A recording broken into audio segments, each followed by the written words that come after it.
Reporte 100. ¿Qué tal? Muy buenos días, José Antonio Meade. Bienvenido a Sonora. Al revés, muy contento de estar aquí contigo, de desearles feliz Navidad y lo mejor el año que entra. Aquí en Sonora, en las encuestas, antes salía que el tema principal de preocupación de los sonorenses era el de la economía. Después empezó a salir el de la inseguridad, pero recientemente la agenda ubica como uno de los principales problemas en el país, desde la perspectiva de los sonorenses, la corrupción y la impunidad. Estamos a unos días, quizá horas, de que el exgobernador Guillermo Padres salga de la cárcel, y va a salir de la cárcel porque la PGR no impugnó un juicio de amparo que la defensa del exgobernador ganó. Entonces mi pregunta es, ¿usted piensa que hubo complicidad de la PGR en el caso de Padres? ¿Por qué la PGR no impugnó cuando en el 90% de los casos suele hacer este procedimiento? Mira, yo creo que hay que cuidar los tres temas que tú comentas en términos de lo que le preocupa a Sonora, la corrupción, la economía y la impunidad. Yo creo que es un tema que hay que ver en su espacio jurisdiccional. Yo no conozco el detalle y ciertamente si hubiese habido alguna falla en el caso de la PGR, ahí también habría que estar atento de ver qué fue lo que lo motivó. Sí. En Chihuahua acaban de detener a Alejandro Gutiérrez, secretario en tiempos de Manlio Fabio Beltrones del Comité Ejecutivo Nacional. Le acusan de triangular recursos del estado de Chihuahua para las campañas del PRI y para el PRI nacional. ¿Considera usted que la FEPADE, ya el PAN lo solicitó, que la Fiscalía Electoral tiene que investigar este caso e investigar a Alejandro Gutiérrez? Mira, el día de ayer se hacían dos comentarios adicionales en un tema en donde debe de investigarse cada uno del ámbito de sus responsabilidades. Es un tema que encuentra origen en lo local, en donde el propio gobernador el día de ayer deslinda al PRI nacional, la Secretaría de Hacienda se deslinda de un proceso que no tiene naturaleza federal.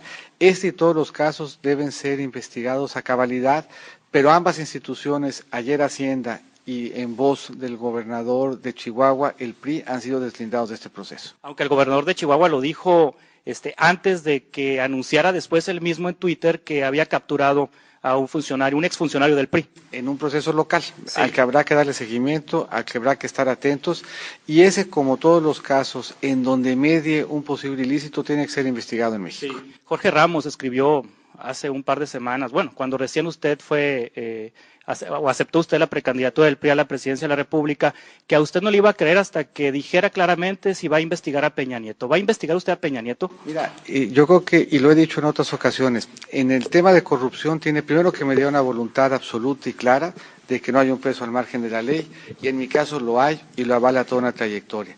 Pero tiene que haber algunos elementos adicionales.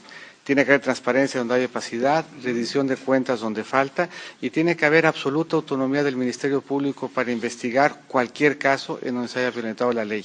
Y tenemos que movernos a pensar que es en esa esfera en donde tienen que tomarse las decisiones, que es en la esfera técnica, en la esfera del Ministerio Público, en donde tiene que resolverse qué se investiga y qué no se investiga. Sí, inclusive El País, usted lo entrevistó y cuando le preguntan esto mismo, usted declara, tenemos que movernos en un esquema en el que la pregunta no sea válida. Sí. ¿Es evadir la respuesta? Es al revés, es ir mucho más lejos. Si nosotros queremos que este sea un país de instituciones, tenemos que respetarlas. Hoy, por ejemplo, nadie se pregunta o nadie pregunta en una campaña política si querríamos subir o bajar las tasas de interés, porque tenemos una institución a la que hemos empoderado para que tome esas decisiones. Y nos guste o no nos guste, el Banco Central es autónomo para subir o bajar las tasas de interés. ¿Qué queremos hacer si queremos ser serios? Si de veras queremos comprometernos con el combate frente a la corrupción, tenemos que dejar que sea el Ministerio Público el que resuelva en plena autonomía técnica cuándo actuar y cuándo no. Y el que conteste algo distinto, ahí hay una falta de seriedad en el tema de corrupción, porque ahí se vuelve a caer en el vicio de pensar que el combate a la corrupción es un tema político, sí, cuando el combate a la corrupción tiene que ser un tema técnico, un tema en el que se respete plenamente la autonomía y un tema y un país en donde el debate de corrupción sea un debate que le dejemos al Ministerio Público y que impidamos que un presidente, cualquiera que éste sea, por razones políticas medie en el tema de corrupción. Ahora, citando hoy al presidente estatal del PRI, Gilberto Gutiérrez, y le preguntaba esto mismo de Padres, nos declaraba que la PGR le ha quedado a deber mucho a Sonora con el tema de Padres. La propia gobernadora dijo que solicitaría una explicación de la actuación de la PGR sobre el caso Padres, pero si nos vamos un poco más atrás, Hace algunos años, en 2009, 5 de junio, murieron 49 niños aquí en Sonora en la guardería ABC. Es hora, de 2009 a la fecha, que la PGR no sabe ni siquiera lo que pasó, ni cómo inició el incendio. No hay altos funcionarios en la cárcel, ni socios de la guardería ABC en la cárcel. ¿Qué hará usted en este tema en particular de ganar la presidencia, el caso ABC? Yo creo que en todos los casos debe de fortalecerse la labor de la Procuraduría para que rinda buenas cuentas.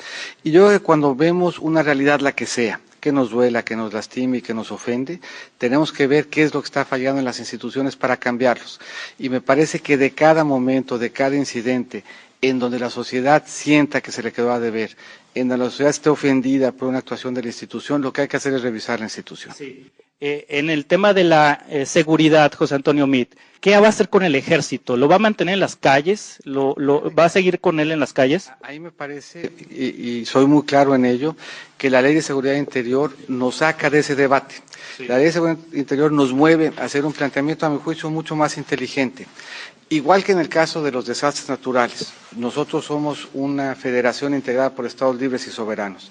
La fuerza pública, la Fuerza Armada, solo debiera de participar cuando tiene clara su misión, sus momentos, sus modos, tiempo y circunstancia. En los desastres naturales hay algo que lo detona. Y cuando lo detona hay un protocolo que se sigue y sabe el ciudadano y sabe la Fuerza Armada frente a esa contingencia qué tiene que hacer, por cuánto tiempo y de qué manera en el rescate, en la reconstrucción, en el refugio. A eso tenemos que aspirar y un buen principio es la Ley de Seguridad Interior. El planteamiento no es si están o no, el planteamiento es cuando se rebasa a un estado o a un municipio en su capacidad de asegurar su propia seguridad interior, que requiera el refuerzo de la Fuerza Armada, ahí tenemos que discutir por cuánto tiempo, de qué modo, en qué circunstancia, y esa posibilidad de hacerlo por primera vez en 12 años lo tenemos con un marco jurídico que podemos revisar, que podemos actualizar, pero que hoy obliga a que cada vez que veamos al ejército en la calle, sepa el ciudadano por cuánto tiempo, de qué manera y empoderado para hacer qué está ahí el ejército y sepa el ejército de qué manera, cuánto tiempo, en qué modo y bajo qué circunstancia va a actuar. Ese sin duda es un paso adelante.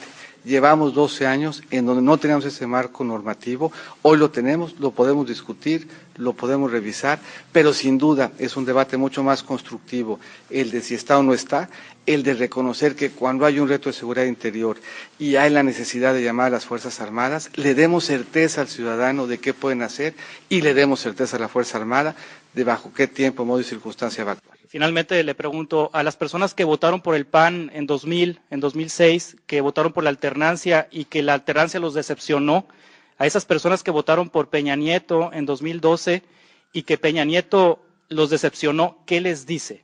Que voten hoy por la propuesta que más le convenza, que le escuchen, que traten de que esta campaña sea una campaña de ideas, en donde piensen cuál es el país en el que quieren vivir. Cuando piensen en este momento de retos, a quién se lo quieren confiar, a qué propuestas, a qué proyecto, a qué visión.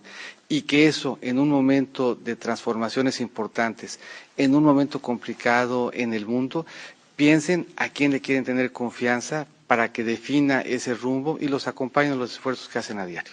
Muy bien, muchas gracias. Hasta pronto. Igualmente, feliz Navidad. Reporte 100.